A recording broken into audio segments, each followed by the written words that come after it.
Higit 2,000 ang patay sa pagyanig ng magnitude 6.8 na lindol sa Morocco. Kumusta naman kaya ang mga Pilipino roon? Nasa frontline ng balitang yan, si Brian Basa. Tulong-tulong na binuhat ng mga rescuer ang katawan ng isang taong na-trap sa gumuhong gusali. 2 araw yan matapos ang magnitude 6.8 na lindol sa bansang Morocco. Sa kasamaang palad, wala ng buhay ang naiahong katawan.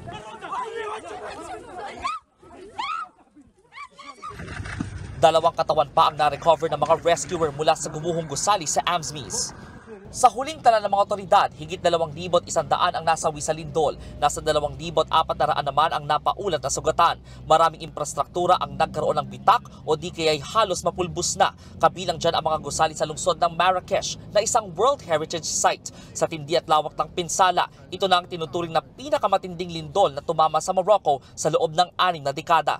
Pahirapan pa rin ang search and rescue operation para sa daan-daang nawawala. Kaya tumulong na ang mga militar sa bansa kasama ang sniffer dogs. Nasa Morocco na rin ang ilang rescuer mula Spain at UK habang papunta na roon ang search team ng Qatar. Sa ngayon, pansamantalang naninirahan ng mga apektadong residente sa mga tent. Puspusa naman ang pagbibigay ng ayuda. Higit 4,000 Pinoy ang naninirahan at nagtatrabaho sa Morocco. Karamihan mga domestic helper. Ayon sa Filipino United in Morocco, walang kababayan natin ang napaulat na nasaktan o nasawi.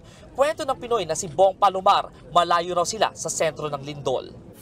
Yung talagang nasalanta ng lindol is doon yon sa bulubundukin na parte ng Marrakesh, doon tinamaan ng gusto kasi yung mga building po doon is mga luma na, mga sinaunang kapanahunan pa po yun. Kunting kwan lang, galaw-galaw na yun, talaga masira na talaga yun. Wala pa namang humihingi ng tulong para makauwi ng Pilipinas. Nakamonitor naman daw ang migrant workers at foreign affairs departments sa sitwasyon ng mga Pinoy roon. Samantala, tiwala naman ng FIVOLTS na mas handa ngayon ang Pilipinas sakaling tumama sa bansa ang ganoong malakas na lindol. Mas maalam na raw ngayon ng publiko dahil mas madalas ang nagsasagawa ng earthquake drill sa bansa. Nagbabalita mula sa Frontline, Brian Basa, News 5.